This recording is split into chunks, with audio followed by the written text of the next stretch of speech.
In 2003, a groundbreaking discovery was made in Liang Bua, a limestone cave on the island of Flores in Indonesia. This finding significantly altered our understanding of human evolution and reshaped our perceptions of human intelligence.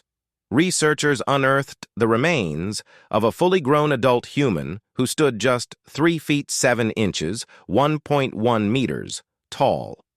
Subsequent discoveries confirmed that this was not due to any bone defects or diseases. These individuals were healthy and remarkably small in stature. In archaeological terms, the species has only been known for a short period, and our understanding of Homo Floresiensis is still in its infancy. The discoveries made so far have puzzled scholars and compelled us to reconsider the activities and capabilities of our human ancestors.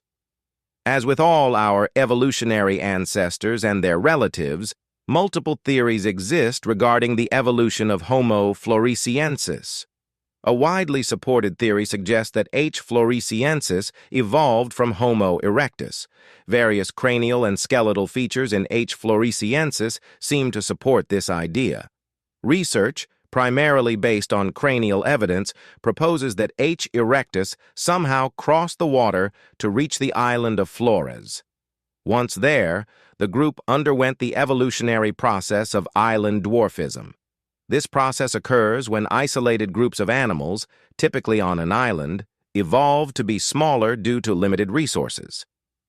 Another theory about the evolution of Homo floresiensis proposes that they descended from an even older species than Homo erectus.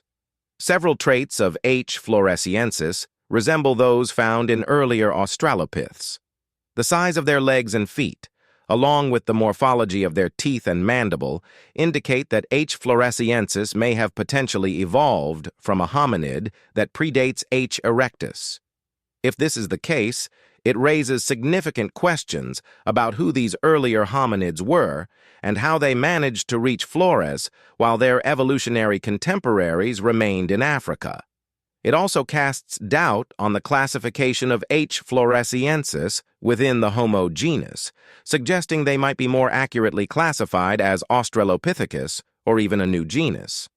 A third theory proposes that H. floresiensis was not a distinct species at all, but rather a group of H. erectus individuals affected by a pathological condition such as myxoedematous endemic hypothyroidism, cretinism, or Laron syndrome. The most notable characteristic of Homo floresiensis is their diminutive stature, with an average height of approximately 3 feet 6 inches. They possessed receding foreheads and lacked chins. The broadest part of their skull was around the ears, giving them a wide-faced appearance. Their teeth were relatively large compared to the size of their skull and jaw.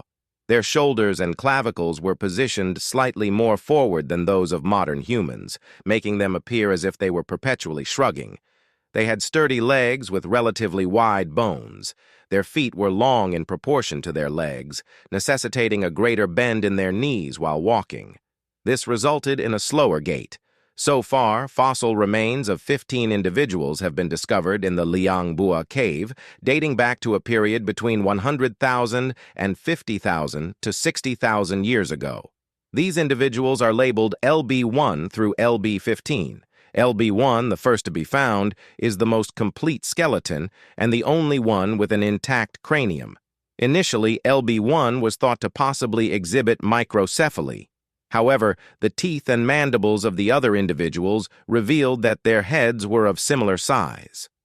Remarkably, LB1's cranial capacity is just 380 cubic centimeters, comparable to the brain size of chimpanzees and early Australopiths. In contrast, the brain size of Homo erectus, which existed for over 1.5 million years, ranged from 550 to 1250 cubic centimeters. Modern humans, on average, have cranial capacities between 1,400 and 1,500 cubic centimeters.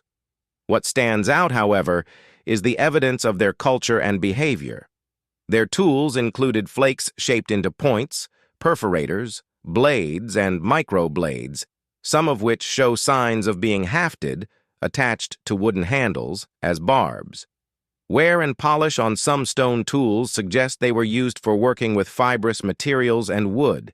It is probable that H. Floresiensis crafted spears and spikes for trapping purposes, primarily for hunting. Stone barbs found in the remains of small stegodon species, specifically Stegodon florensis insularis, an extinct elephant species, along with cut marks on the bones, suggest these animals were hunted and consumed by H. floresiensis. The stone tools found in the Liang Bua Cave date back to as old as 190,000 years, showing that H. floresiensis lived on Flores Island for over 100,000 years. There is also evidence of controlled fire use. Many rocks, lithic flakes, and stegodon bones were burnt and charred, supporting the theory that H. floresiensis used fire for cooking.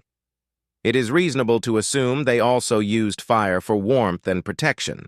What is remarkable about these findings is that their small brains did not prevent them from creating and utilizing technology previously thought to be exclusive to Homo habilis and Homo erectus, both of which had larger brains. It was assumed that brain size in hominids was directly proportional to intelligence, but H. floresiensis throws a very confusing new dynamic to this theory, as well as the evolutionary thought surrounding brain size and intelligence. The disappearance of Homo floresiensis from the archaeological record coincides with the arrival of modern humans in the region. The exact cause of their extinction is unclear. They may have been outcompeted for resources or possibly hunted and killed, similar to many other species that vanished with the arrival of modern humans.